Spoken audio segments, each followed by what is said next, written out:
following is a presentation of HBO Sports.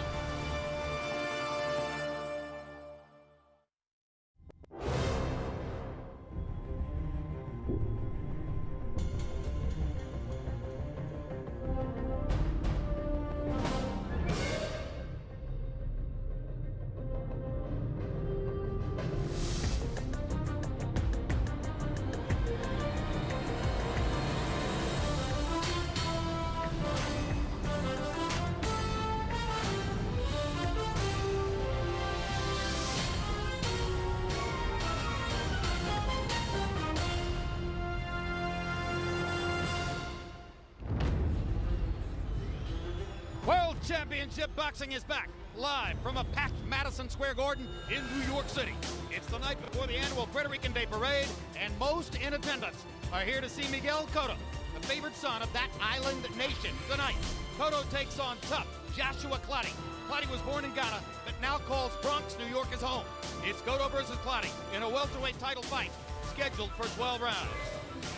Since his devastating loss to Antonio Margarito 11 months ago, much has changed in Miguel Cotto's life. Boxing-wise, most importantly, he jettisoned his uncle and longtime trainer, Evangelista Cotto, and replaced him with virtual unknown, but Cotto camp veteran, Joe Santiago. Joshua Clottey comes off the biggest victory of his career, a 9-round technical decision over Zab Judah. Clottey appeared to cut Judah with an uppercut, but it was ruled an accidental headbutt. They went to the scorecards, and Clottey won the decision. He is here tonight to face Miguel Cotto, looking for the prominence he believes has been denied him in the loaded welterweight division. Hello again, everybody. I'm Jim Lampley. Welcome to magnificent Madison Square Garden for what could be a truly terrific event. It's the fourth time in 6 years that Miguel Cotto has headlined a card here in Madison Square Garden on the night before the Puerto Rican Day Parade. 2 years ago, when he hooked up with New Yorker Zab Judah, they broke the Madison Square Garden record for boxing attendance, and a similar crowd is on hand here tonight. Very shortly, we'll be hearing from HBO's World Championship Boxing expert, Emmanuel Stewart, and from our HBO boxing analyst, Max Kellerman. Right now, let's take a look at what I've already called the loaded welterweight division. Here are the three title belt holders. Shane Mosley, some regard him as the legitimate champion of the division after his destruction of Margarito earlier this year. Cotto, his only loss against Margarito, now open to question because of Margarito's suspension for trying to load his gloves against Mosley. Andre Berto is unbeaten and a rising star, has not yet faced the kind of opposition that Cotto and Mosley have been in with. And look at all the rest of the stars who do not have belts in this division. Floyd Mayweather was the welterweight champion when he retired a little more than a year ago. Juan Manuel Marquez will face Mayweather July 18 in a catchweight welterweight fight at 143. Marquez coming up from lightweight where he's the champion. Manny Pacquiao has fought in the welterweight division in his annihilation of Oscar De La Hoya, then went back down to 140, but is flirting with fighting welterweights again. Paul Williams fought his last fight at 160 pounds, but says he can still make 147 and is still looking to possibly fight against welterweight stars. And Joshua Clottey gave up a title belt rather than to fight a succession of anonymous challengers in favor of taking this fight against Cotto instead. All right, let's turn now to Max Kellerman for a word on all of that. What a division. Where does Cotto stand, and what does this fight mean to him? Well, Jim, this latest chapter in the Miguel Cotto story begins, as you mentioned, on the eve of the Puerto Rican Day Parade in front of a packed Madison Square Garden.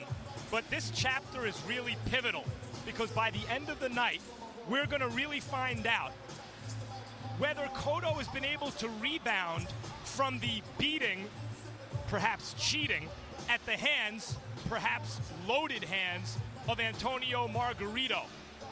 Is this a triumphant story for Cotto, or is it the tragedy of Miguel Cotto? Because Joshua Clottey is likely to present moments of truth that Cotto's going to have to successfully overcome, and that's what we're here to find out tonight, Jim.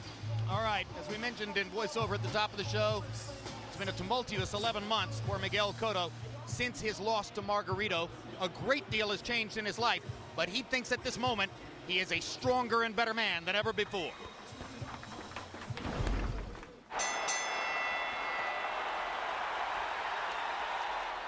A year ago, he was boxing's version of the Terminator.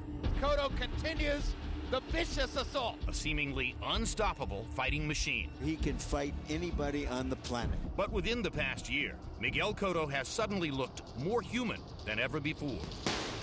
Last July, Cotto prepared for his showdown fight with Antonio Margarito, looking to defend his perfect record and welterweight dominance. And once the bell sounded against Margarito, Cotto looked as focused as ever. Miguel Cotto looks very sharp, very quick in the early going. Cotto is winning the fight, but he's going to have to be prepared to go 12 rounds, and that's going to be very, very difficult. I get tired, you know, my legs get tired, my arms get tired, and he take advantage of that.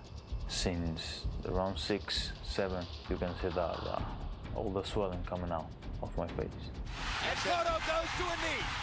An epic fight with an epic conclusion. The first loss of Cotto's career.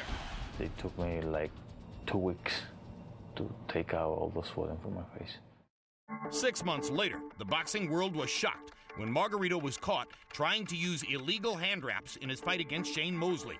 Immediately, speculation grew. Had Margarito used those same plaster-like wraps against Cotto? The pieces do fit pretty neatly, where all of a sudden Margarito's punches started carving up Cotto. Cotto started cowering a little bit. And you think, wow, well, that's about when he got all sweated up and the plaster turned to brick, and there you go. Every boxer knows what your trainer, or what they put on your fist. I think he used it before, but the only person who can tell you that is him or his team. The week after Margarito's 1-year suspension, Cotto stepped back into the ring for a comeback fight. The only visible change in the fighter was an assortment of new tattoos. Maybe throwing some tats on gives him a sense of pride and power and kind of gets that mojo back. I don't know if really something like that actually works, but if in his head it works, then, you know, all power to him. What wasn't working for Cotto, however, was training in Puerto Rico. 2 months ago, before the Clottey training camp began, Miguel and his father approached his uncle Evangelista about moving camp. Él tiene muchas distracciones en Puerto Rico. Hacía ya un tiempo atrás que estábamos por sacarlo de Puerto Rico a entrenar. Mi hermano no permitía que él viniera a entrenar fuera, como lo ha hecho, fuera de Puerto Rico. We talked to him, told him we prefer to move in to here for the benefit of my career, and if he can be responsible with me, I can work with him anymore. Their tense relationship, which through the years had deteriorated, finally exploded, and the long-simmering animosity boiled over, with the pair reportedly putting their hands on each other and Evangelista tossing a cement block through the window of his nephew's car. We kind of avoid those situations, you know, but with good attitude, I have a better performance training, and that was happened with us in Tampa. His camp in Tampa is now headed by Joe Santiago, a former assistant to Evangelista, now given the responsibility of training one of the world's top boxers. Significa muchísimo, nada nos puede distraer, sabemos que tenemos una gran pelea y un gran reto y queremos salir victoriosos. But the question lingers, was the breakup with his uncle just 9 weeks ago the right move? Lamentablemente tengo que decir que sí. Entiendo que ya la atmósfera estaba muy cargada. Y antes que todo, seguirá siendo mi hermano. Él y yo tenemos que separar los problemas porque hermanos somos y seguiremos siendo hermanos. If you have a really happy team, a pretty good communication between all the members of your team, you have a better attitude to work. Miguel Cotto says he's emerged from a year of turmoil a stronger man. Tonight will show if he's ready to re-emerge as the familiar fighting machine in the ring. Back live at ringside, an extraordinary moment in our meeting with Miguel Cotto yesterday. In response to a question about the breakup with his uncle, he began talking about his love and devotion for his father. As he did so, his father, from 30 feet across the room, stepped through a crowd of men, boxing men in the room. And he moved to the sofa where he sat and embraced his son, and together the two of them sat in front of a dozen or more men, hugging each other, weeping openly, in a graphic demonstration of true, honest man love. That's the kind of person Miguel Cotto is. Now we come to our boxing expert, Emmanuel Stewart. Emmanuel, A lot of ringside experts see this as a pick-em fight or are even predicting the Clottey upset. A lot of the focus is on Clottey's boxing style. Why? Clottey's boxing style is very much to Margarito's. Margarito, loaded gloves or not, he presented the style that created a lot of pressure, a lot of stress on Miguel Cotto. But Cotto does not clinch. He does, and I don't think he will learn how to clinch from the last fight until this fight. And as a result, Clottey's going to put a lot of pressure on him, hands up high, and forcing him to fight at a faster pace that he probably likes to fight at. Even though Miguel is a very balanced out fighter, he's going to have to use all of it tonight. And if he gets tired, he's going to have flashbacks of Margarito. This is a very tough fight for Miguel Cotto. Tremendous incentive for Clottey, who's 35-2. The only 2 losses, a questionable disqualification against Carlos Valdemir, and a decision loss to Margarito, in which he was leading early in the fight before he says he hurt both of his hands. He is so eager for this matchup, and earlier, Max Kellerman spoke to him in his dressing room. Joshua, what are you thinking about right now? Well, the only thing I'm thinking now is getting to the ring and do my job. And what's that job? It's to win, of course, because I need this win badly, and I have to win. Do you plan on reminding him of Margarito? Is that on your mind? Well, I'm not thinking about that, but definitely that is reflecting his mind. But me, I know that that is the issue too. So the way I'm going to force him for him to fight, I don't know if it's going to be the similar position, the similar situation, but maybe it's going to be the same because I'm going to force him. Meaning you're going to put pressure on him? Exactly the point. I'll put pressure on him much, much harder. He's known as a vicious body puncher, but you also do work to the body. Can you talk a little bit about your strategy more specifically? Well, right now, I don't have a strategy right now because, I don't know how he's coming to fight. So I've learned the 2 things. Whether he's coming to fight, I'm ready to fight him. Whether he's going to move around, I'm ready to chase him and put pressure on him. So I'm ready for anything he brings. This is your second fight on a big stage. The first was against Margarito. You came up a little short. What did you learn from that experience? Well, fighting a big stage is a very, very tough thing in boxing, But what I take it like this. None of the boxers get this opportunity to fight in a big stage. So the only thing I do is I take care of everything they give me because the big stage is the fight that if you go in there, people respect you, people know this is Joshua Clottey. So I'm happy that I always be on a big stage. Considering you're fighting in front of 20,000 rabid Cotto fans, do you think you need a knockout to win? No, I don't need a knockout to win because we are in the same promotional banner. I'm Bob Baron boxer, Cotto is Bob Baron boxer, so we are in the same promoter. So if I win convincingly, they're not going to rob me. Thanks, Joshua. Good luck. 2 of the sport's hardest guys in a fight which could become a cauldron of vicious body punching. Let's get ready. Tail of the tape. Miguel Cotto gives up or has a 3-year age advantage over Clottey. They're listed as equal in height here, but at the weigh-in, Cotto appeared to be the taller fighter. An arm length advantage of a ½ inch for Clottey, measured from the armpit to the end of the fist. Cotto was 1 pound under the 147-pound limit. Clottey right on it. Rules of the bout with our unofficial ringside scorer, Harold Letterman. The Miguel Cotto Joshua Clottey fight is scheduled for 12 rounds using the unified rules of the Association of Boxing Divisions. There is no 3-knockdown rule. Only the referee can stop the fight. In case it is caused by an accidental headbutt, we go to the scorecards after 4 rounds have been completed, and you cannot be saved by the bell in any round, including the 12th and final round. Jim. Time now for fighter entrances before this lively crowd.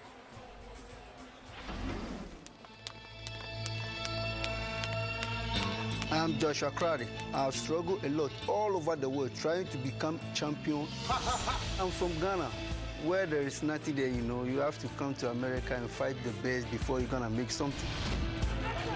The heavier punches of Clottey starting to wear on Judah. The biggest win of my career is that Judah, because, I'm moving forward now.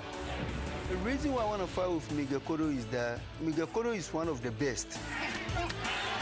And I'll do everything possible for me to win the fight for my country. I'm going to put a lot of pressure because That's the only way that I can get him. Clottey letting his hands go. I'm going to do everything I can to win because this is the fight of my life.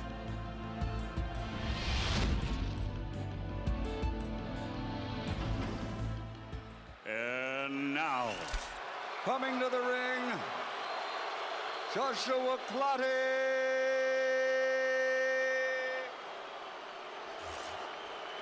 Max, if Joshua Clottey could emerge from the thicket of fighters in the welterweight division and be seen as the legitimate champion, he would almost certainly surpass Ike Quartey, a star of the 90s, and move up behind only Azuma Nelson as the second greatest fighter in his nation's history. And a lot of that has to do with the quality of welterweights around right now. It's a golden era, one that we experienced in the early 80s, again in the late 90s, and it's happening again.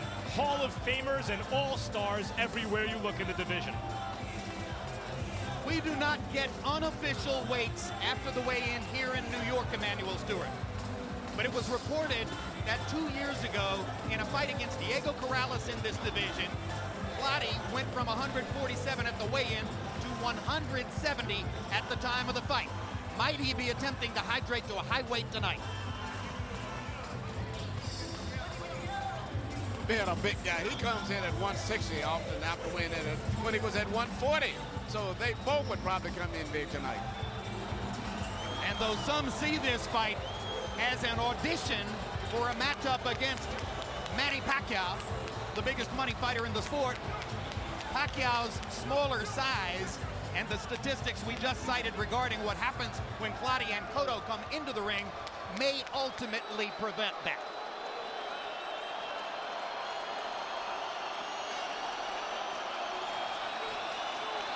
In his last fight against Michael Jennings, Miguel Cotto was given a title belt.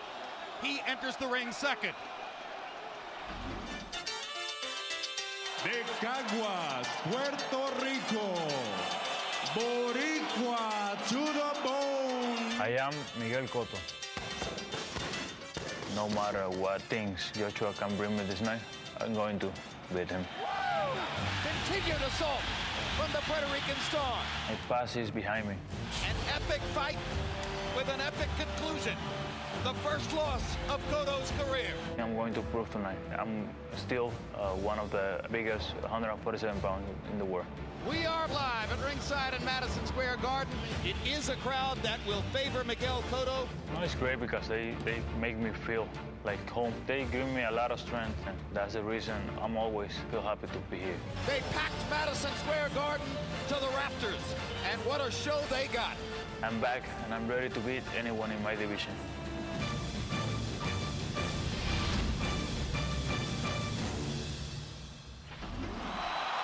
Y ahora Boricua, Miguel Ángel Cotto.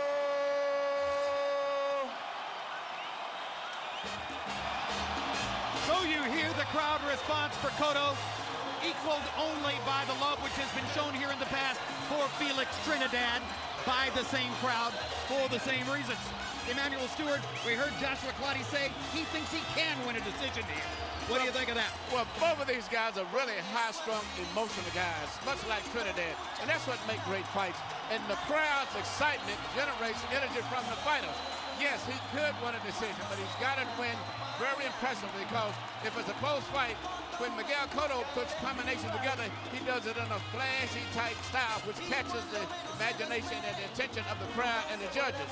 Where Clottey isn't that flashy when he does this, so he's got to win this fight very, very impressively.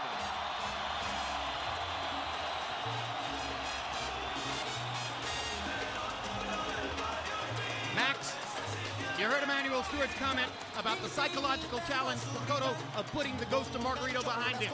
Your thoughts about that? Well, he's faced with a fighter who's seemingly impossible to hurt in Clottey, who's going to come at him like Margarito did. So his response, the boxing world, to that challenge, the boxing world eagerly anticipates. We'll find out in moments. Let's go to Michael Buffer for the official introduction.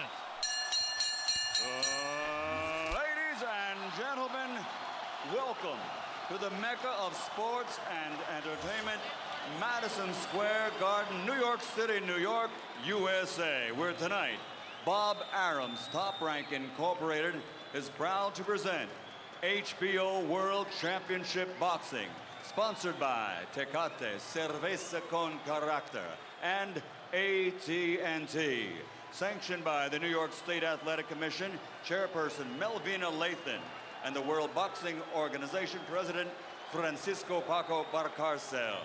At ringside, the three judges scoring this bout on the 10-point system: John McKay, Tom Miller, and Don Trella.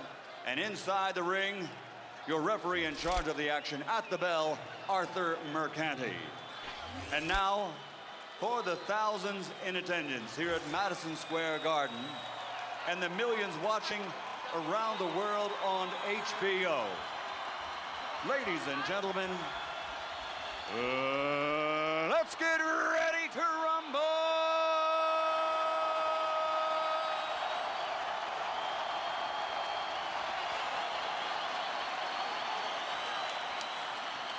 Fighting out of the blue corner, wearing black, officially weighing 147 pounds, professional record 35 victories, including 21 knockouts, only 2 defeats.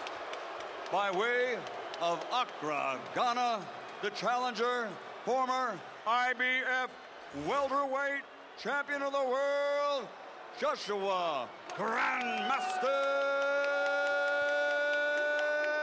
Clottey.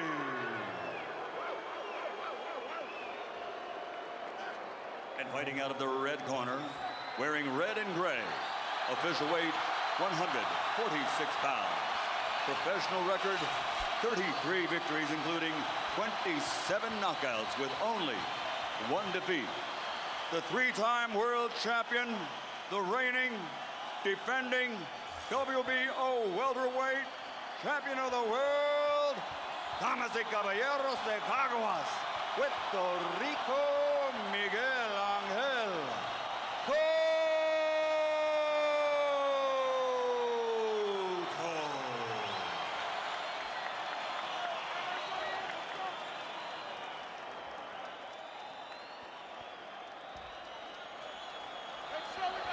Easy on that Vaseline.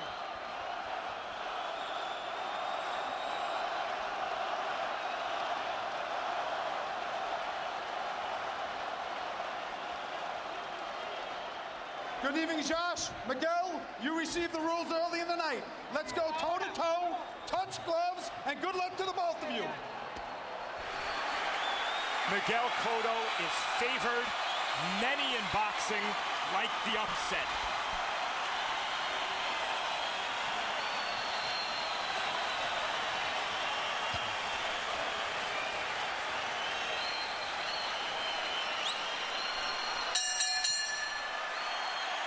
The referee is Arthur Mercanti Jr., his legendary father, Arthur Sr., watching at home tonight.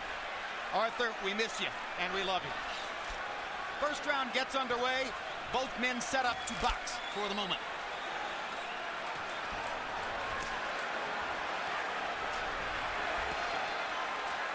Clottey has been known to dispense with the jab early in some of his fights in favor of simply going to the body. Tonight, he begins to operate behind the jab conventionally here in round 1. Cotto is extremely patient at the beginning of fights. Yeah, but I think that's just going to be for a very short period of time tonight. There's too much emotions and too much energy in this building for this fight to be patient. If you've followed Cotto over the years, you know that his 2 primary weapons are the brilliant left hook to the body and the straight right hand upstairs. But both guys are exhibiting beautiful jabs tonight, which is very, very unusual. I thought that it would be more of a tight hook-type battle, but I'm seeing some wonderful jabs right between the gloves of the opponents. Well, from both of them. Clottey may be using the jab more than previously because he thinks he has a length and reach advantage against Cotto.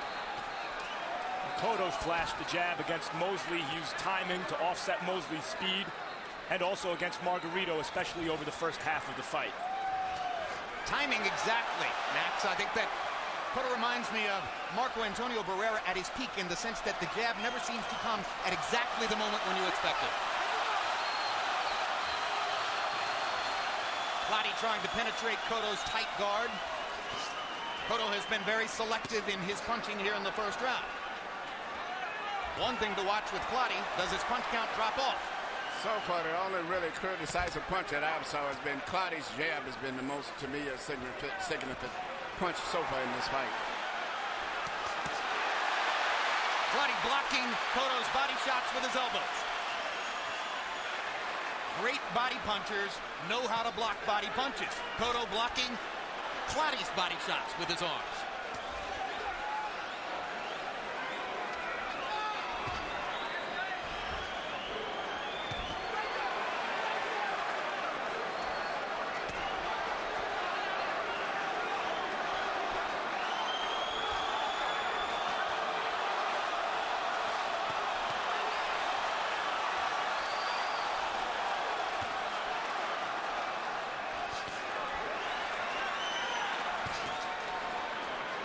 When we go to the corners, you'll be listening to interpreters. In Cotto's corner, Terry Olaya, interpreting a new trainer, Joe Santiago.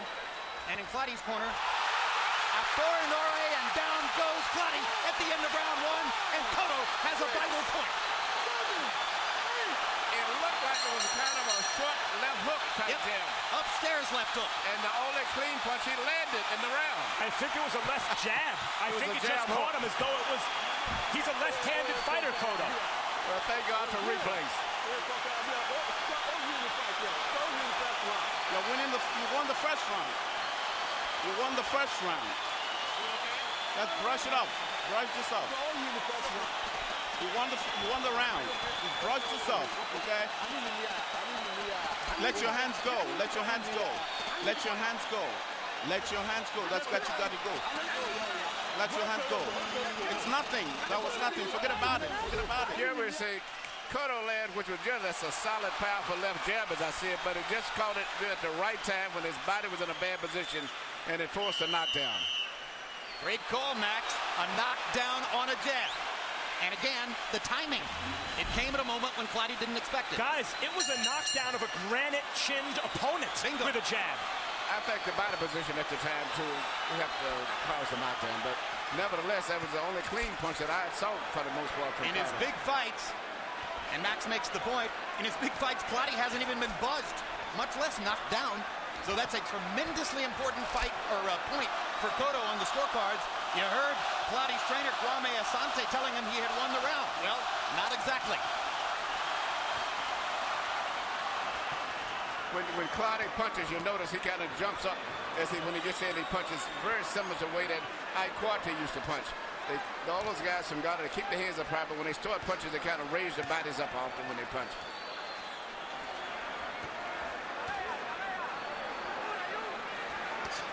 Both fighters still operating behind very tight defenses. 1 minute into round two. Cotto stepping up the action just a little bit. Clottey reaching with the left hand to go to the body.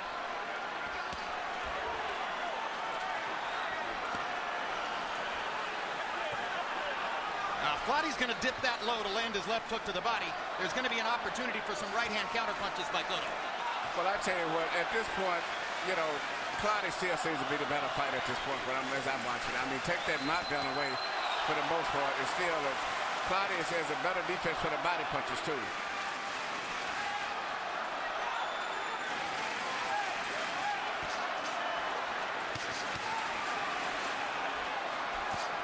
But, Emmanuel, one thing to watch.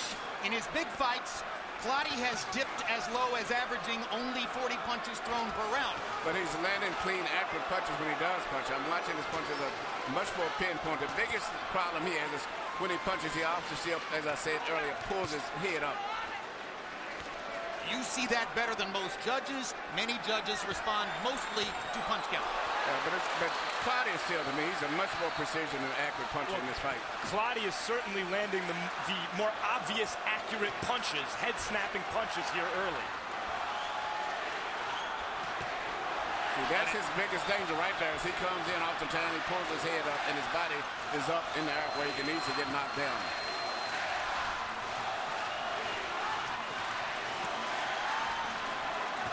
But as we've seen, Cotto is the heavier-handed puncher. Definitely.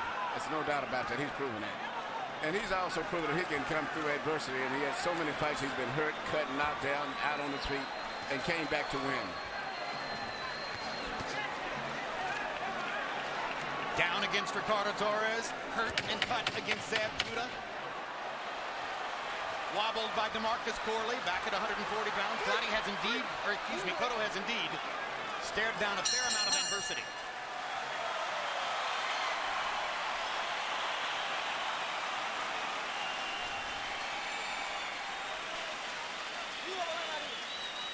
Monday night, it's the premiere of the HBO series Joe Buck Live. First on stage will be NFL Hall of Famer Michael Irvin and Pro Bowler Chad Ochocinco, as well as actor Paul Rudd. June 23 on the next Real Sports with Bryant Gumbel, Jim Brown, and Bill Russell. Two icons of American sports side by side. You may think you know their story, but you've never seen them like this. A 40-year friendship revealed.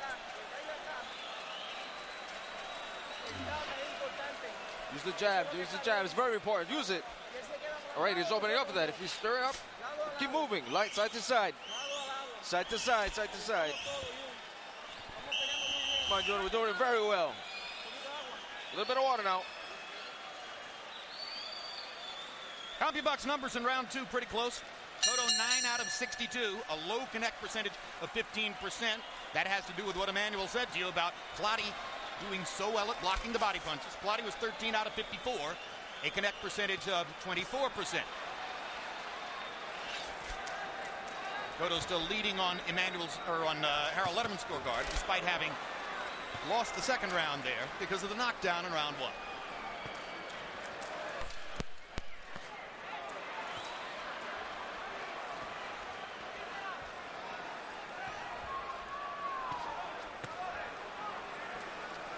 Clottey gets to Cotto's ear with that left hook. But the left jab of Clottey's has been very effective going between Cotto's glove. Cotto fights in that pick-and-boost type style with his head moving forward, bend forward, and oftentimes Clottey's going right through the center with his jab.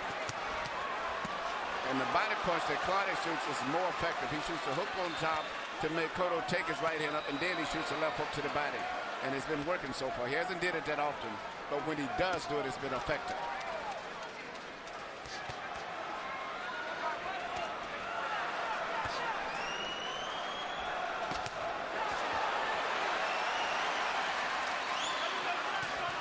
Miguel's biggest chance at catching Clottey is when Clottey is coming forward and punching. The same way that Oscar De La Hoya knocked down Mike Cotto, because, as I said, when he throws his punches, he pulls his head up. And that's when Cotto has got to try to catch him when he's coming forward and punching. Meanwhile, as Cotto's leaning forward, Clottey is starting to find the range with the left uppercut. Yeah, he's working that left hand beautifully. He's working outside and up through the middle of that hole that everybody in boxing knows that Cotto has. Is it easy to hit him with punches up between the belly.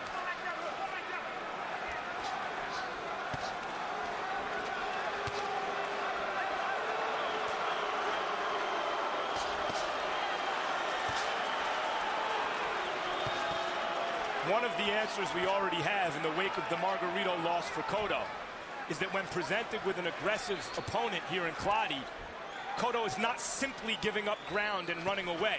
He's fighting back and at times backing up Clottey, although here we see him fight at the perimeter of the ring. But Clottey's defense has been fantastic tonight. His outside of the knockdown, he's won to me every part of the fight for the most part, for accurate punches, except for that knockdown. So what adjustment could Cotto make to penetrate that guard? It's going to be very difficult. I see a rough night for Miguel. Yeah, I think that what he needs to do is to start, which he was doing himself. He had a pretty good jab, which he's totally abandoned earlier.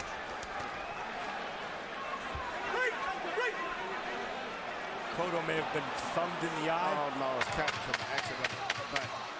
And there's the blood as Miguel Cotto has been cut over the left eye. He's no stranger to blood. He has a new cut man tonight. Former cut man Miguel Diaz was shifted aside in favor of Joe Chavez, who has never worked with Cotto before. So new trainer and new cut man in the Cotto corner. The referee, Arthur McCanty, is a... That's not a good cut. Avoid going to the ropes, Jordan. Avoid the ropes. Come on, work the other leg now, Joe. Yeah. got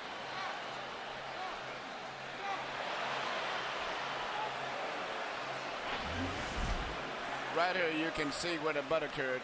As you see, they're coming together. They had a collision right there, and evidently out of the situation, Cotto got the worst of it, and the referee properly informed all of the judges that it was an accidental punch.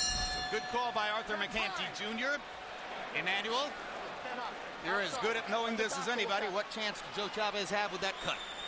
I think he has a good chance, but I don't know what he's using over there. Hyman. I don't like the way it's looking. An eventful first 3 rounds. Cotto with a knockdown in round 1. Clottey has landed more punches and seems to have landed the more effective blows. Now Cotto cut on a headbutt at the end of round 3. Our Harold Letterman won the Sam Taub Award for broadcasting from the Boxing Writers of America last night, the highest honor available to a boxing broadcaster. Congratulations, Harold. How do you have it scored? Okay, Jim, thank you very kindly. 2 rounds to 1. 29-27, Miguel Cotto. Jim, if the fight gets stopped due to that accidental headbutt before the 4th round ends, it's a no contest. It's a no decision. If we go beyond the 4th round, they go to the scorecards if the fight gets stopped because of that cut. Anyway, I thought Cotto won the 1st round and he gets an extra point for the knockdown. He won the 3rd round because he outjabbed him, but Joshua Clottey won the 2nd. 2-1, Cotto. Blood beginning to stream from Cotto's left eye again. Joe Chavez momentarily had it stopped, but now Clottey has gotten it going again by landing a right hand up there. More activity in the fight. Cotto seems to feel a sense of urgency, and Clottey will respond in kind. And Cotto, feeling the urgency, targets the body of Joshua Clottey. And Clottey comes back with a great left hook to the body and a terrific uppercut. Great combination by Clottey. I like the way that Miguel is trying to fight back. He's showing the urgency, but tonight, this is Clottey's night, as far as I can see at this point, with or without the cut. And the cut doesn't help at all.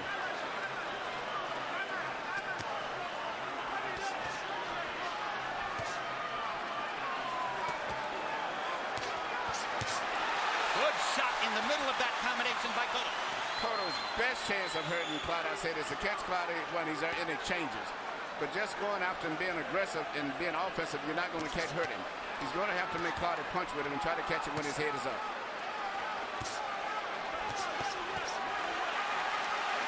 Cotto beginning to outdistance Clottey in punches thrown here in round number 4. Yeah, but not landed. Hard right hand by Clottey.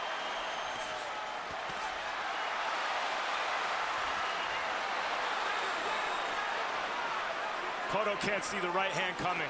No, and he's shooting the uppercuts between the gloves, too.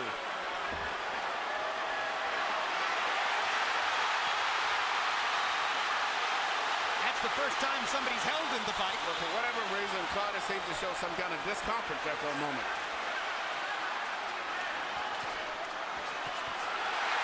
Good combination by Cotto. And again, Max is right. He can't see the right hand coming, so he stepped away. Uppercut by Clottey, good left hook by Cotto. Crowd is trying to lift the spirits of the Puerto Rican fighter.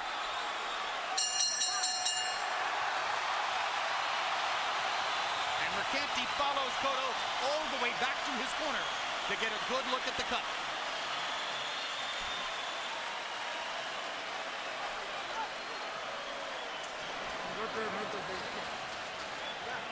That's it. It's okay, Miguel. Breathe deeply through your nose. Yeah, yes. That's it, it's straight, there's nothing there.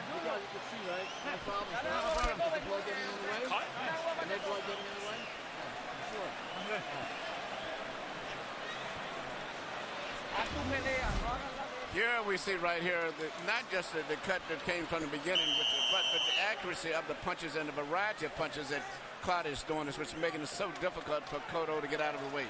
He's coming up between the gloves, outside, and CompuBox numbers in round 4. Cotto 21 out of 77. Stepping up the punch count to try to create pressure. Clottey 20 out of 55. More accurate, as Emmanuel has pointed out. 15 of Cotto's connects were in the last minute of the round, and to Harold Letterman's eyes, they were good enough to win the round for him. So despite the fact that Emmanuel is telling us over and over that it looks like Clottey's night, Cotto has a 3-point lead on Harold Letterman's scorecard. And given that, Cotto may feel he's up on the cards, and the severity of the cut, and the way the rules operate, where it's in Cotto's advantage, it's to his advantage to essentially quit. The fact that he's not is more testimony to the kind of fighter Cotto is. It's the reason he engenders the kind of passion he does in his fan base.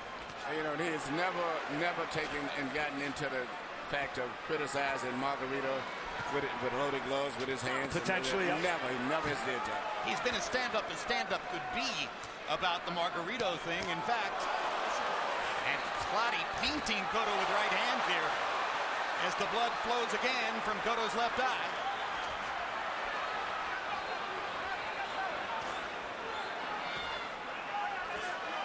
In fact, Cotto himself acknowledged that no one from his camp went to Antonio Margarito's dressing room last July 25 to watch his hands being wrapped.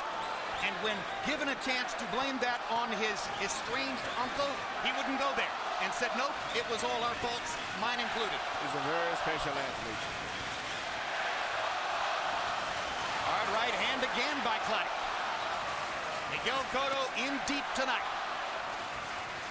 Blood streaming from above his left eye after an accidental headbutt in round 3. No one wants to fight Joshua Clottey, let alone with a bad cut over his eye. Good tackle by Cotto. Clottey came at him, went up onto Cotto's shoulder, and Miguel just put him down. And Clottey appears to be hurt. Chuck it up. What happened, your knee? Walk it off. We've seen how Cotto's responded to this sort of thing. Let's see how Clottey responds. Be like a champ. Get up and walk it off.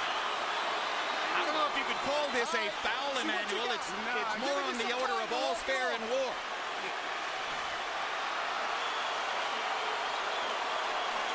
I'm giving you some time. You try walking it off. Be a champ now. Walk it off. Now, theoretically, Joshua Clottey would get 5 minutes to recover from this. You're a champ.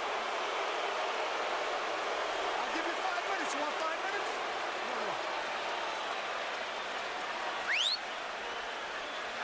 Hey, wash this out. I don't need you, Doc. I don't need you. No. Suck it up, kid.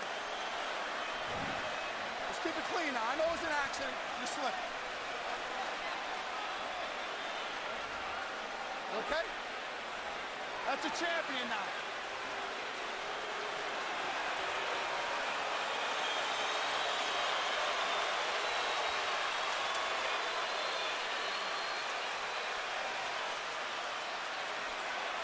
Ready? Timing! You just watched a very good referee at work. What a pedigree he has. He has great experience too. And now Clottey comes back to fight again. Let's see how that knee affects him. Well, now both guys may have a handicap. One may have a sore knee and one has a bad cut. Break! Step back. Watch the elbow now. Come on now.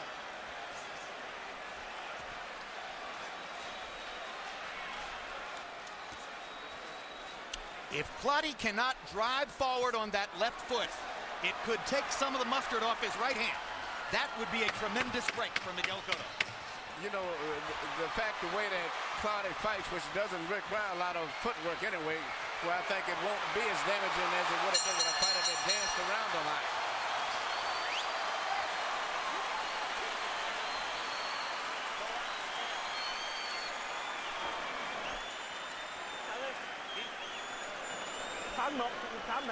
Don't wait for him. Don't wait for him. Keep your right hand up. Keep your right hand up. When he comes in, he's drawing his back. He's trying to pull your hands down. Keep your hand right up. Make your right hand very tight. Keep it really, really, really tight. Keep it tight. Wow, Clottey is saying his feet is hurting. His knee is hurting badly. His knee is hurting very badly. You want to continue? Here we can see which caused the throwdown, so to say. It is really hard to, look like he purposely threw him down. But, in the anger and aggression and knowing that he was behind on points, I could easily understand. You know, I don't think he threw him just down, aggressive. Emmanuel. He was just his aggression. I think he's just trying to shove him off. Yeah, I think he just shed him. You know, he shed him from his body, and Clottey fell in an awkward way. I mean, I don't know if I'm giving Cotto too much of an apology there, but it didn't look to me like he had any intention of throwing him to the canvas. No, I agree with you. He wanted him off his shoulder. He was very anxious to try to get over the fight, build he had on points, and I think he was just trying to get rid of him so he could get back to trying to mount his attack that he had doing for much of the time. Technically, it was a much better round for Clottey, who landed twice as many punches as Cotto by CompuBox count. And Cotto lowered his punch count from 77 back down to 57. But you heard between rounds, as Clottey told his corner, that he is in pain from the left knee injury.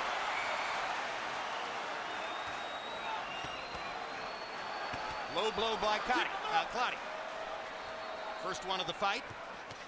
Canty just watches and notes it. Left hook and a straight right hand by Cotto. He seems to be gaining a little confidence now. Clottey is much less mobile than before. Cotto's trapping him against the ropes. Well, we saw what Cotto has did in these situations in the past. He's probably a master dealing with disasters. Crowd comes alive. Clottey's trapped in the corner.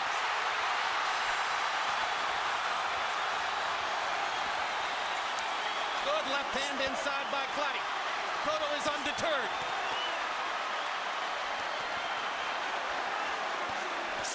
Cotto's not going to let him out of the trap. Many of these punches are being blocked, but the aggression is catching the eyes of the crowd and the judges. Well, Cotto needs to just try to catch Clottey, trying to exchange with him right in that position with a left hook while he's exchanging. Good straight right hand upstairs by Cotto. Got it through the guard. Clottey's right hand is losing steam. Excellent uppercut by Cotto. Clottey tries to come back with a big right hand. And you see Cotto put him right back in the ropes where he kept him right in the corner. This is brilliant tactics by Miguel Cotto. This is ring generalship as he has trapped Clottey in the corner for nearly a full minute here.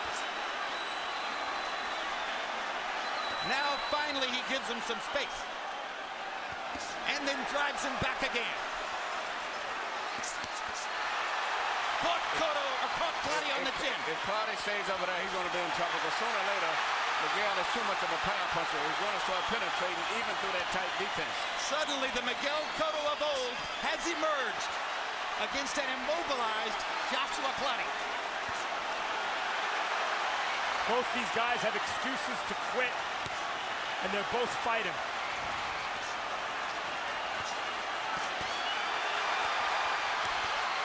Hard right hand by Clottey. And boy, are they fighting. But Clottey's legs are hurt. He has to go right back to the ropes again. What a chin Cotto has.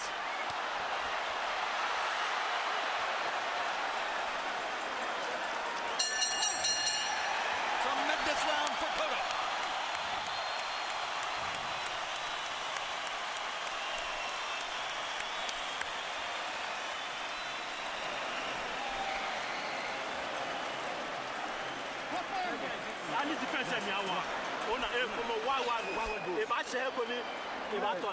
He's getting good point where he's going to get tired. He's going to get tired. He's going to get tired. Be fast. Be fast. When you're hitting, cover yourself up. Cover yourself up. Don't wait for him. Don't wait for him. You're doing beautiful. Good. Here we see Cotto has Clottey cornered in the corner. And, you know, dealing with these type situations, we've saw in the past that Cotto can deal with this. I don't know if Clottey can still survive this next round fighting that same way. We know that Cotto can do it. CompuBox numbers in 6. Miguel Cotto, 95 punches thrown, 35 landed. Clottey did reasonably well at 23 out of 59. But 30 of Cotto's landed punches were power shots. And he did as much damage as he could when he trapped Clottey against the ropes for more than half of the round. Harold, how do you have it through 6? Okay, Jim. 58, 55, 4 rounds to 2. Miguel Cotto. Jim, I'll tell you something. I maintain that they have to stop painting those canvases right before the fight. When you get a freshly painted canvas, it's like ice. It's like just walking on ice. And that's what happened to Joshua Clottey. It got wet on a Takane sign in Cotto's corner. His feet came out from under him, and he went down, and it just about cost him the fight. That right uppercut that Clottey shot right between the gloves of Cotto was one of the most effective punches in the entire fight tonight. And you saw Miguel Cotto pawing at his eye with his left glove. Well, he saw how effective that Zab Judah was with punching up through the middle. I mean, the constant shifts in momentum here. What a seesaw fight.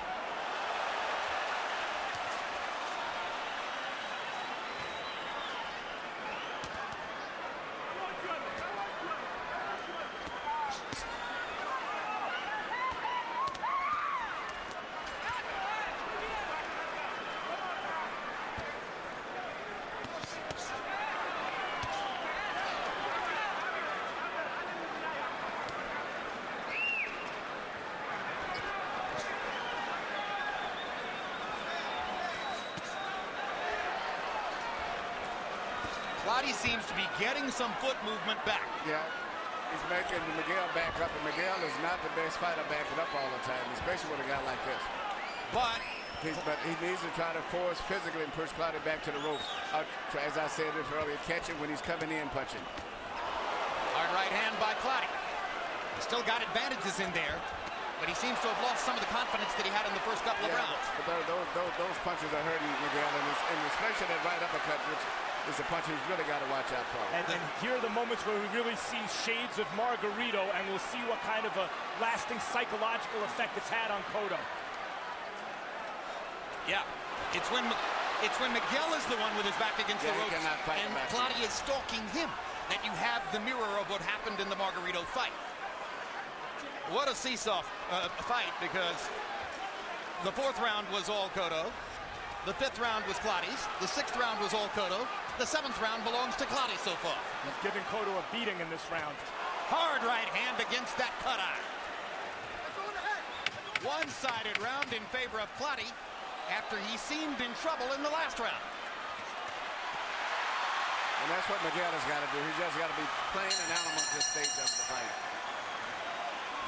Cotto is holding his left glove against his eye as he goes back to the corner, trying to stop the bleeding himself.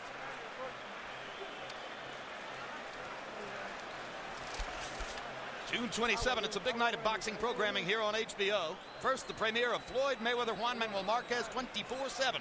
Another edition of our Emmy Award-winning documentary-style series following both men as they prepare for the July 18 showdown. After 24/7, it's live boxing. Up-and-coming star Victor Ortiz faces tough Marcos Maidana. Also a rematch of the stirring February 28 fight between Chris John and Rocky Juarez. It ended in a draw in Houston.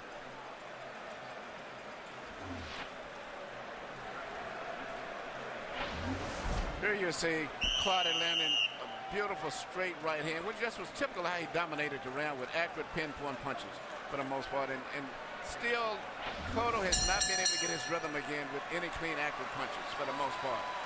Cotto landed 30 power shots in the sixth round. He landed only 8 in the seventh.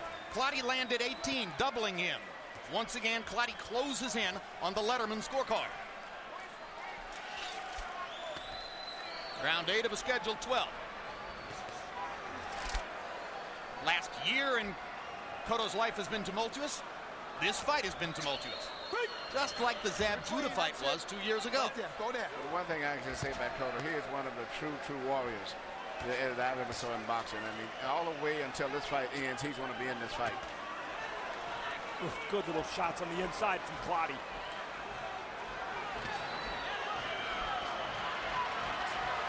Now Clottey against the ropes and Cotto in the attacking position again. But Clottey flurries off the ropes, goes back to the center of the ring.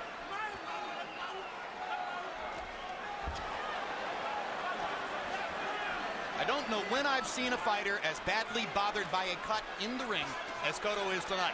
Very similar, like you say, it reminds you a lot of the Margarito fight at this stage. Well, there aren't so many fighters who continue to fight with cuts like that. Well, and just as was the case against Judah 2 years ago here, Cotto is swallowing a lot of blood, in addition to the blood that's blocking his vision.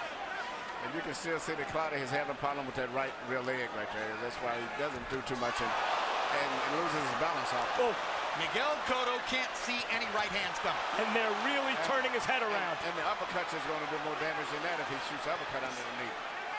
And I think doctors are going to have to seriously consider stopping the fight to preserve Cotto's left eye. I think you're right. Another right hand by Clottey, and again Cotto puts his glove up to try to stanch the bleeding.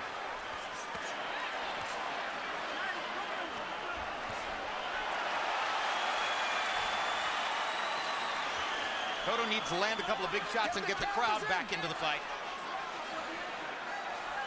That might raise his energy level again. This is looking hauntingly like the Margarito affair at this moment. Hard right hand by Clottey. Cotto trying to find space in the ring to stay away from that right hand. Remember, that cut was caused by an accidental butt. This is what will bring the crowd back, whether he landed him or not.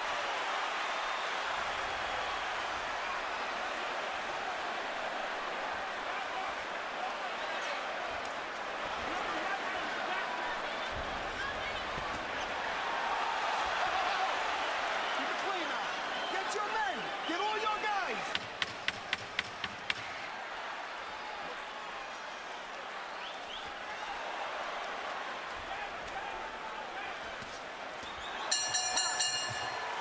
They should seriously consider possibly stopping this fight. It almost doesn't matter what Clottey does with his left hand. At this moment, he appears to be in position to possibly win the fight on right hand punching. Huh? Yeah, a little bit. Come on, Johnny.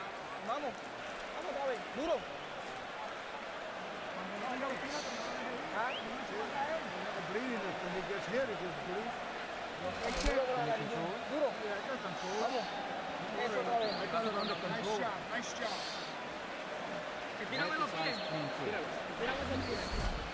Once again, you can see what I've been saying earlier. Even though Miguel has been throwing a lot of punches, most of his punches are blocked for the most part by Clottey. And that's why you see Clottey comes back and shakes his head, goes, his defense has been extremely, extremely good. And he's relaxed when the Cotto is throwing those punches also. CompuBox numbers in the last two rounds show Clottey with a 41-18 edge in power shots. Overwhelming majority of those 41 punches coming with the right hand. Again, just to belabor the point, Cotto can't see out of his left eye. Joe Santiago in Cotto's corner should be thinking about making the argument that the fight should be stopped on the cut, because Cotto maybe has won enough rounds to escape without a loss at this point. Well, but it's going to get worse as the fight goes on. Exactly. I was going to say, he can't afford to lose any more rounds if that's going to be the gambit. His best chance of winning the team at this stage would be to go to the scorecards. And the question is, without an experienced chief second in the corner, is this now becoming a disadvantage for Cotto in this fight? Emmanuel, many times in past fights, Miguel Cotto has switched southpaw, and sometimes with startlingly positive effects. If he were to switch to southpaw here, the bad eye would now be not the lead eye. Should he try it? He should try it. I mean, there's nothing working at this stage. He's got nothing to lose, as I'm concerned, because he's getting caught with those right hands. And, you know, it looked like he would try to take advantage of the leg problem that Clottey is supposed to have, but it doesn't seem like he's having that problem right now by boxing and making him move. But I don't know if Cotto has that energy to do that himself, and to just box and try to make Clottey use his legs. I have a hunch that at the end of this round, when we look at Harold Letterman's scorecard, we are going to see an even card with 3 rounds to go in the fight. I've been here Clottey ahead about all the momentum belongs to Clottey. I can't see how he might deny that Miguel could be ahead on the scorecard. I know Harold may have it, but to me, outside of that knockdown in the first round, I've said this has been, for the most part, a Josh Clottey fight. Well, not rounds 4 and 6, Emmanuel. They were very one-sided for Cotto. And there's a knockdown in round 1. And we're only in round 9. So it's still reasonably close, one way or the other.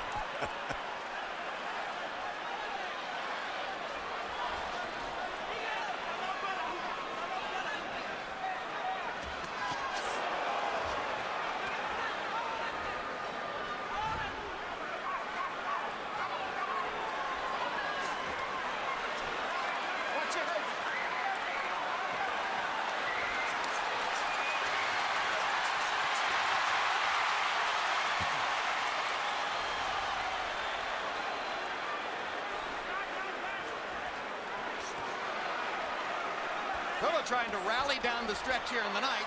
Clottey goes after him again with the right hand.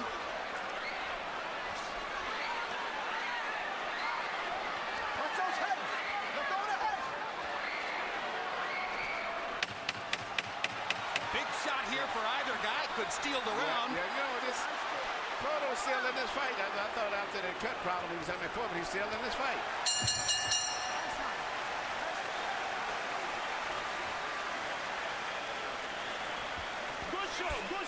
All right, it's a good show, man. You'll come back 100%. You're back 100%. Don't wait for him and let him hit him. Don't wait for him. I want you to move away from his body movements. Just slide away. When you start moving, slide away and keep the right hands up. Keep the right hands up. You're doing great. Keep it up. Don't wait for him. The left up. Nice job. A little bit more.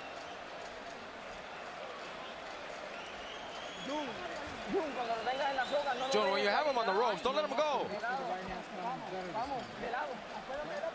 Come on, use that uppercut that we practice. What about that? Use that uppercut a little bit when he's up against the ropes. Seconds out. 3 rounds to go. County box numbers in that round were fairly even. Clottey 18 out of 53, Cotto 14 out of 63. Harold, how do you have it through now? Look at him, just like you called it. I got it all even. 85-85 in rounds, 5 rounds to 4. Joshua Clottey, because he won 3 rounds in a row, 7, 8, and 9. But that knockdown, that extra point in round 1 is looming large in the scoring of this fight. So in the all-important points category, I've got it all even, 85-85. In rounds, we got it 5-4, Joshua Clottey. If Miguel Cotto were able to legitimately win this fight, it would be the greatest victory of his career. I was just thinking the same thing, Max. I mean, the courage that he's shown in this fight, the punishment he's taken, and hasn't went down, and still is looking to try to win this fight. He hasn't given up. And let me say that if the fight goes the distance, as most experts predicted from the beginning that it would, the panel of 3 judges which will score the fight is not exactly a who's who of judging in the sport, which is not to say they're not good, not to say they don't know what they're doing. It's just that this is not exactly Jerry Roth and Dwayne Ford and Dave Moretti. It's guys whose names you may not know all that well.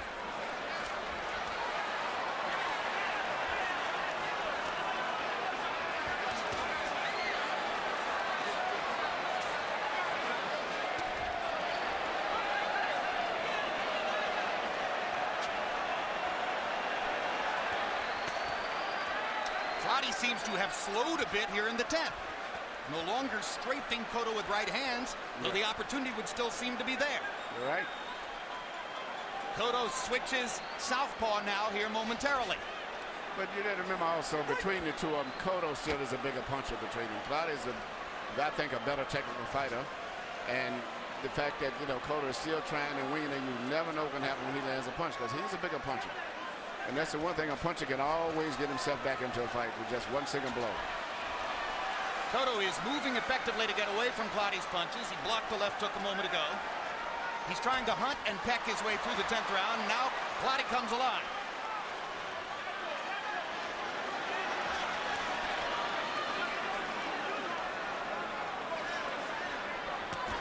Courageous performance by both fighters. Clottey appeared at one moment headed out of the fight with a left knee injury. He's recovered and is doing fine. Cotto still struggling to deal with that massive cut over the left eye caused by an accidental headbutt in round 3.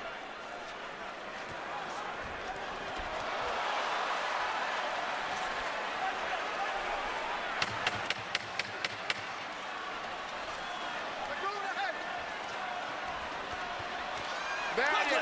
That's the shot. You need to do that more often. That's what De La Hoya did against Cortez. Yeah, you've got to catch him in exchanges. Interesting to see if the big left hook won the round for Cotto.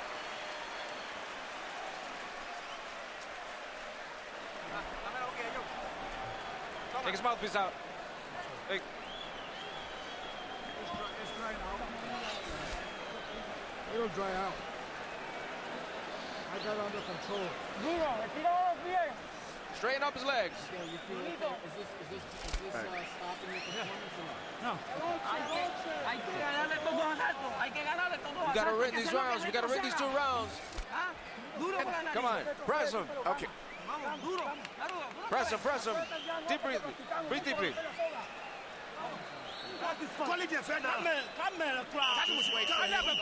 Keep the left, let the hand go. Keep the hand going. The 10th was a slow round. The left should be going. Keep it going. Don't wait for him at all. Slow round for both fighters.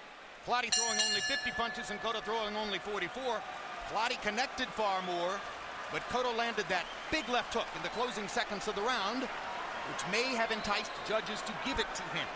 Now there's Vaseline hanging like a waterfall off of Miguel Cotto's left eyelid, and I'm amazed that Mercanti hasn't made him take it off, and now it falls off onto the canvas. Good left hook again by Cotto. He's got to get Clottey when he's punching and make him exchange with him and try to catch him with his head over to the left hook.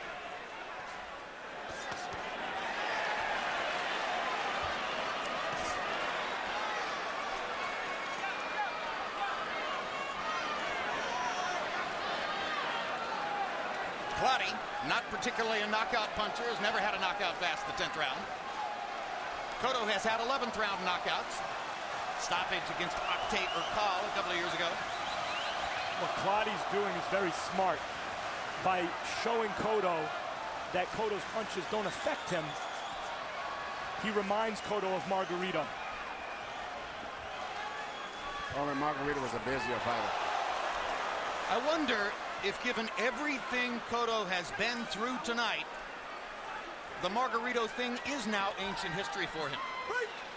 To me, I would say so. I mean, he's fighting a great fight considering that sharp and active Clottey is, and fighting with a handicap from such an early part of the fight. I mean, a severe cut that has never stopped bleeding.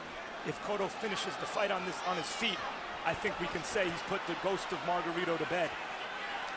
If he does it, I think he's did it already, for as I'm concerned. Good right hands for both fighters in that exchange. There you go. He's got to keep catching him with a hook right there while he's exchanging. Being offensive, he's never going to hit Clottey with punches. See that? Clottey's preparing for those. He's got to pull him in, bend over, and try to catch him in with a hard left hook while he's throwing punches. Emmanuel, is he getting lucky, or has he made the right tactical adjustment? Well, I think he has no choice really for the most part. Clottey's putting a lot of pressure on him. But I think he should, everything he does should be a counter punch. He should not be trying to be aggressive or anything. Tell you what, everything Miguel Cotto has learned since leaving the Sydney Olympics in 2000, in 8 years as a professional fighter, he has brought to bear in this enterprise to get through 11 rounds with Joshua Clottey under these circumstances is extraordinary. And because Clottey manned up when he went down and could have quit with a leg injury, we have a great fight on our hands. Max Kellerman playing in pain with a voice that is threatening to go away, but hanging in. So Clottey hangs in with the bad knee. Cotto hangs in through the cut. Kellerman hangs in with laryngitis. What a night in the Garden.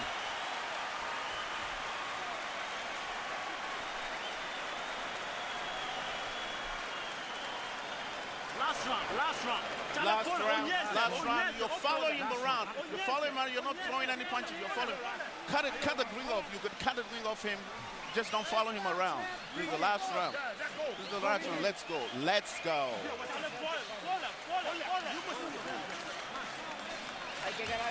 We've got to win this round. We've got to win this round, Stallion. We've got to win it. Got to win the round, Jonathan. Let's go. Let's go. We can do it, damn it. We can do it. We got to push him back. Come on. We got to push him back. Keep him on his back foot. Well, by CompuBox count, the 11th round was dead even. Cotto 19 out of 54. Clottey 19 out of 47. I sneaked a peek, and I can tell you that Harold Letterman scored it for Clottey, which means high drama in the Garden on Harold's scorecard, because we're even going to the 12th. Fight on the table. Which man wants it more?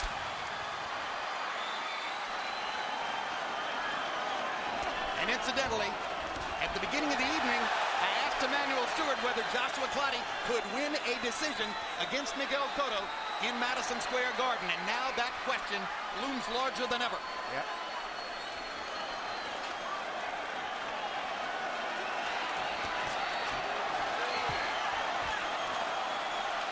wonder if Clottey is throwing enough punches to make it stick. There's tape hanging from Joshua's right glove. If Mercanti sees it, he has to wait for a lull in the action to try to fix it. Cotto's won the first minute of the round, guys. There are 2 minutes left. And here comes Mercanti with the scissors. Let's go. Blood streaming down Cotto's face as he tries to muster 2 more minutes of courage.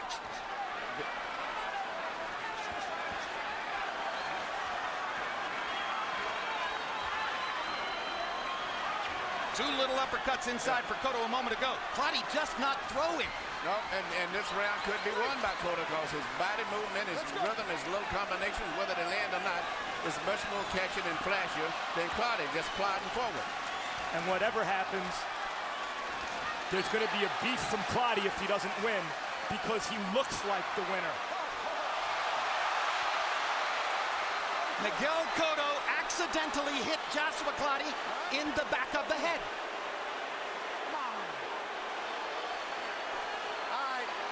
It's the first time it's happened. You know, it seems like he's kind of a little, maybe I shouldn't say this, a little overreacting, especially when you consider all of the pain and misery that, you know, Cotto has been going through the whole fight. And maybe I shouldn't say that, but it seems like he's overreacted just to particularly that situation. And Arthur Mercanti Jr. is not letting Clottey use it as an excuse. No, he turned his back. He accidentally, which is nothing purposely. Now he's warning Cotto to keep his punches up. But as Clottey showed you in the Judah fight 2 years ago, or excuse me, as Mercanti showed you in the Judah fight 2 years ago, he is not a referee who is quick to penalize. He gives the fighter the benefit of the doubt. Good left hook.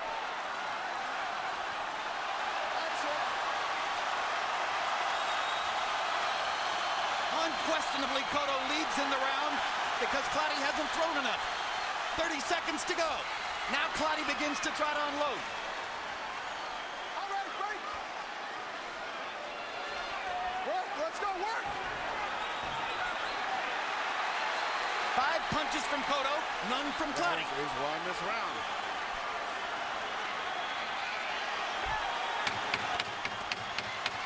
One more big left hand by Cotto. A right hand on the chin, but is it enough?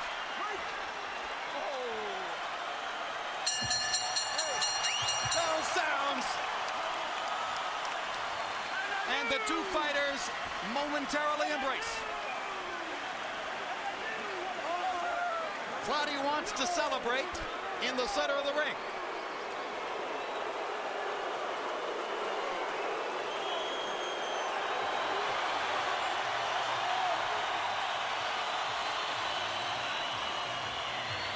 Clottey may have been the better fighter tonight. Cotto maybe the better man. Great statement, Max.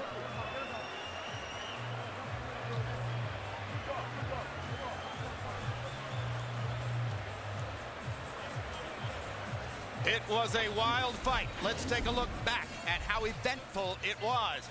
Round number 1, closing seconds. After Clottey seemed to have won the round, Cotto landed that jab which knocked down the seemingly knocked down proof Ghanaian fighter. 3rd round, accidental headbutt, opening a huge cut over the left eye of Miguel Cotto. A cut which would affect his vision and his ability to stop Clottey's right hand for the rest of the fight. Round 5, in a corner.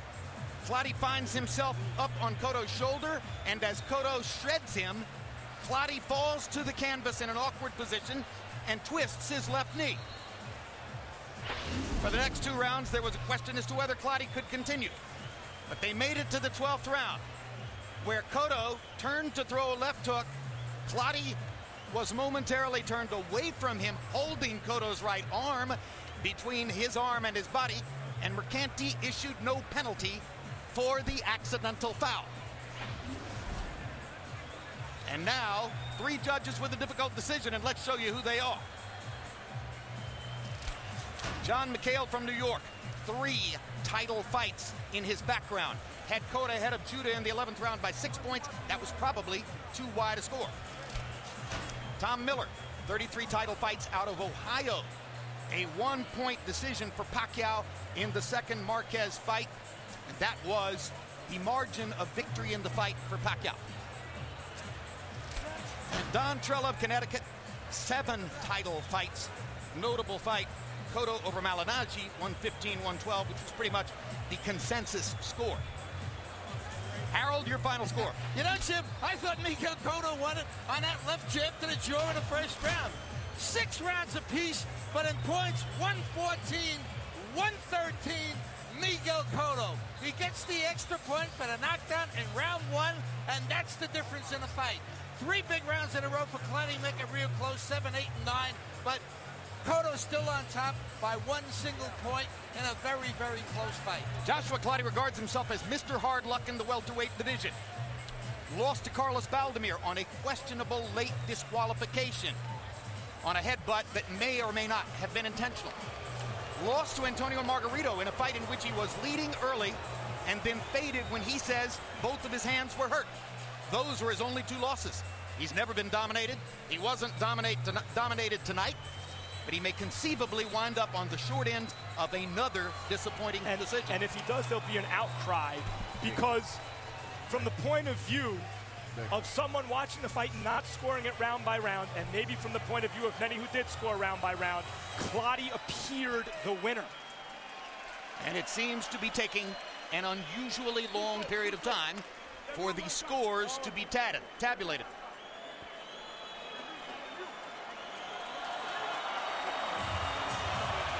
It's Cotto who's cut and bloodied. It's Cotto who was forced to retreat. It's Cotto who looked like the fight was slipping away from. But he came back to win the last round on all of those conditions, which is amazing. The first round and the last round. And now Michael Buffer is ready to end the suspense and tell us if there's a winner in the fight. Ladies and gentlemen, here at Madison Square Garden, we go to the scorecards. Don Trella scores the fight 116-111 for Cotto. John McKay scores the bout. Pardon me, Tom Miller scores the bout 114-113 for Clottey. John McKay has it 115-112 to the winner by split decision from Caguas, Puerto Rico.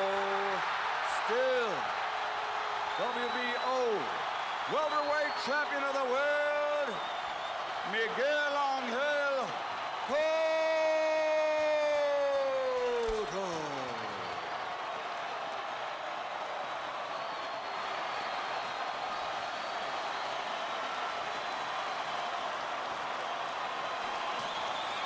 Get exactly the crowd response you would expect in a city with 800,000 citizens of Puerto Rican background.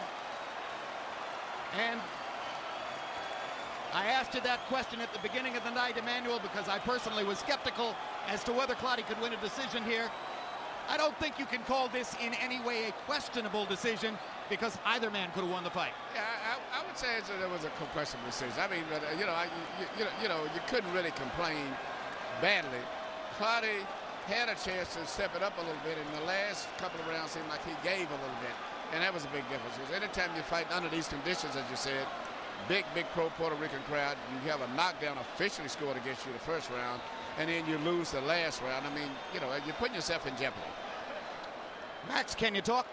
Let me complain about the decision. You might say Cotto won the fight, but you may not say he won it 116-111. You may not say that the last round didn't even matter.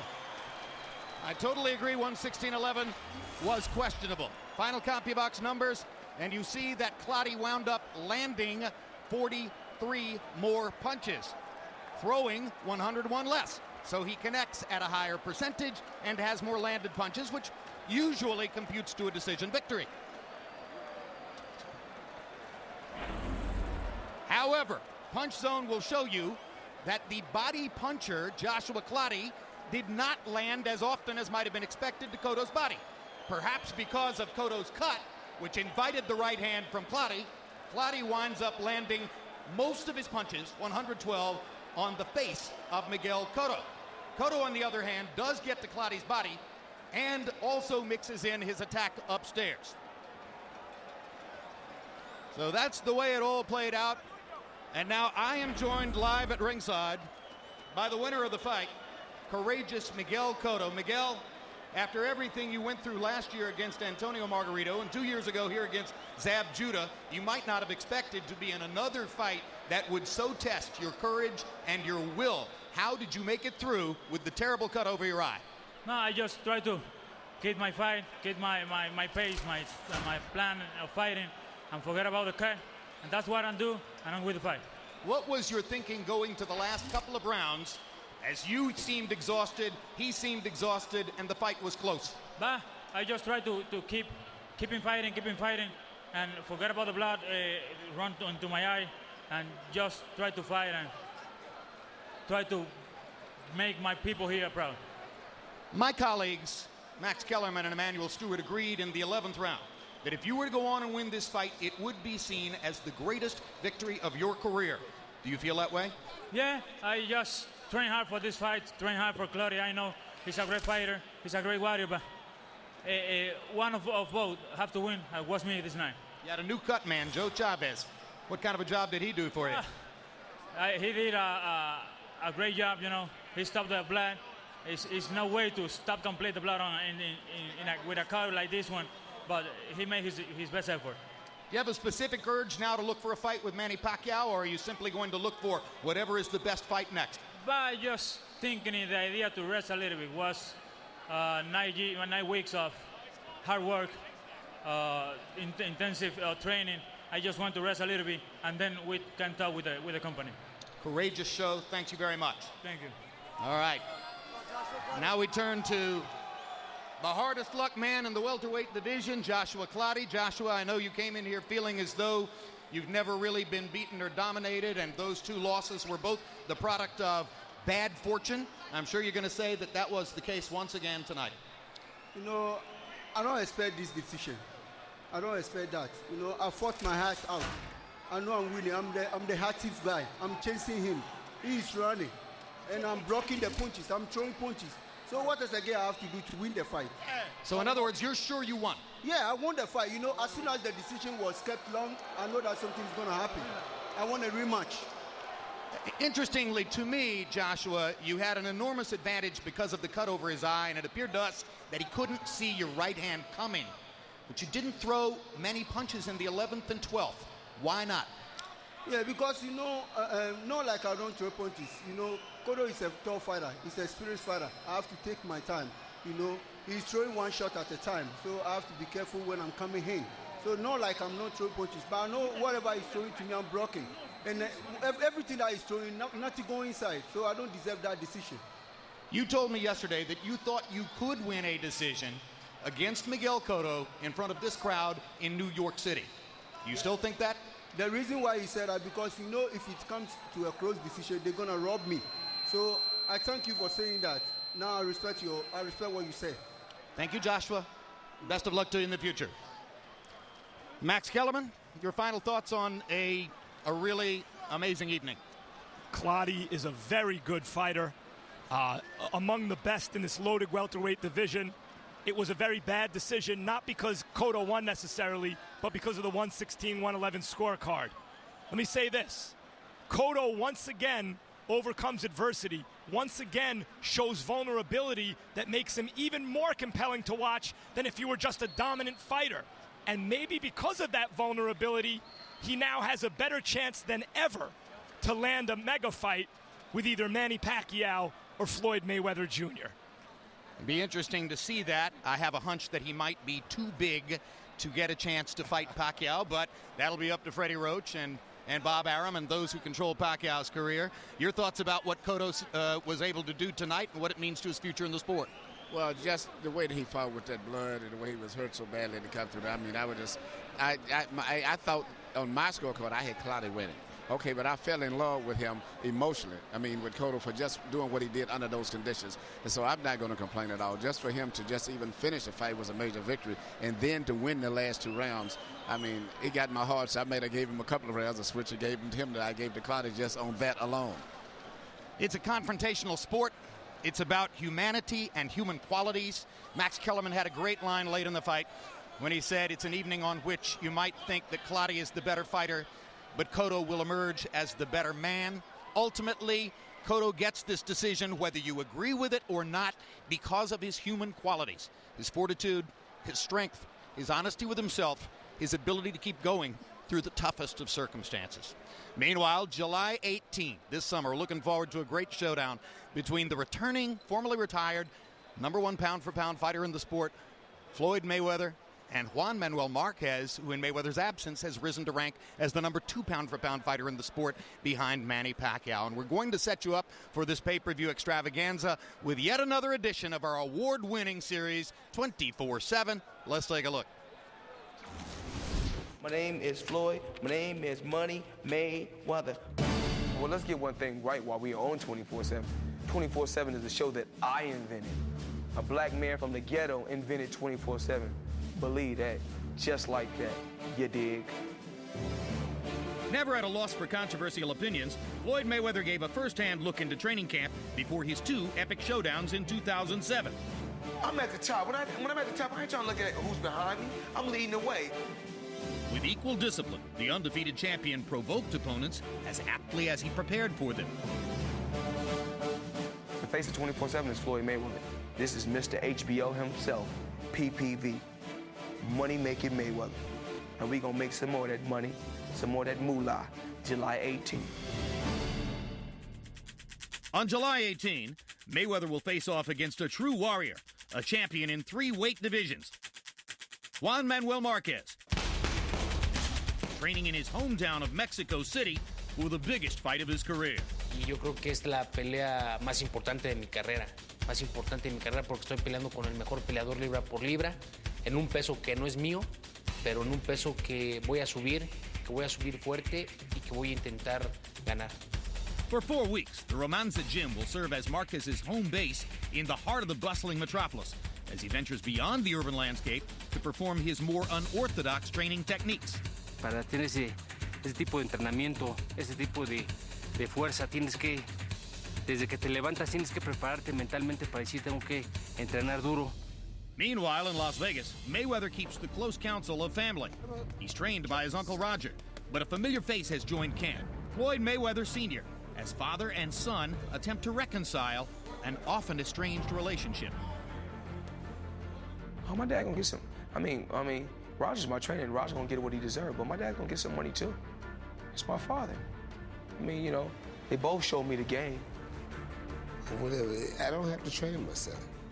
I don't have to train my son. I don't care about the training my son. I need a relationship with my son. After a year-long retirement, Mayweather returns with a predictably rust-proof bravado. Been boxing so long, he can do half that shit with his eyes closed. Half the stuff he do with his eyes open, he can do them with his eyes closed because that's all he's been around boxing all his life. And I'm just bullshitting. You can't hold shit. We're still in the hurt business, but I personally don't think fighters say anything because if they lose, people won't be so harsh on them. Me, I'm like, fuck it. It is what it is. You come to get me, come get it. It ain't gonna be easy, baby. You know it. It ain't gonna be easy. 24/7, 24/7, 24/7. We're getting that cash. We're getting that cash.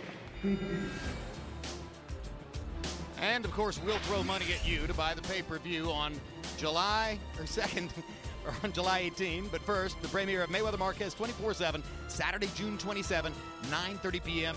Eastern and Pacific time, and then repeated installments up to fight time on July 18, live from Las Vegas. Mayweather returning after 19 months out of the ring to fight Marquez, who's been red hot in the interim. A moment now to honor our colleagues Larry Merchant and Emmanuel Stewart, who are in upstate New York today at Canastota. What did I say, Emmanuel Stewart? Emmanuel Stewart's former fighter, Lennox Lewis. Emmanuel was the trainer. Lennox Lewis, former heavyweight champion of the world, and our expert commentator on the Boxing After Dark series. And Larry Merchant, of course, who's been with HBO Sports for more than 30 years. We're both inducted into the International Boxing Hall of Fame in Canastota, New York. It's a signal honor for both. We're extremely proud of them. And thanks very much, Lennox and Larry, for everything you've done over the years for us. Meanwhile, it was a great night here again in Madison Square Garden. Fourth time in 6 years that Miguel Cotto has headlined a card in Madison Square Garden the night before the Puerto Rican Day Parade. It's become a staple on the New York sports calendar, and we'll look forward to seeing this continue as Cotto's boxing career goes forward. Mark your calendars for these upcoming shows. Monday night, it's the premiere of the HBO series Joe Buck Live, headlining the debut episode. NFL Hall of Famer Michael Irvin, Pro Bowler Chad Ochocinco, and actor Paul Rudd. June 23, Real Sports looks at an innovative program which uses scuba diving at Guantanamo Bay as therapy for injured American war veterans. June 27, it's the premiere of Mayweather Juan Manuel Marquez 24/7, followed by Live Boxing.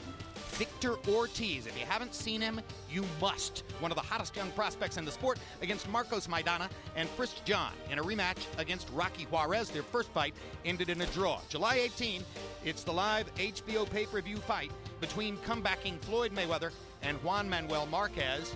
And August 12th, it's the premiere of Hard Knocks, training camp with the Cincinnati Bengals, 5 weeks of behind-the-scenes looks at this once proud franchise attempting to rebuild. If you missed any part of tonight's show, you can catch it again on HBO tomorrow morning at 10 a.m. or Monday night at 11:45 p.m. on HBO 2. The fight replays Sunday at 5:15 p.m. and Tuesday night at 11 p.m. Next on HBO, don't miss The Dark Knight. Don't miss The Dark Knight. And now for our entire HBO crew, I'm Jim Lampley, saying so long from Madison Square Garden in New York City.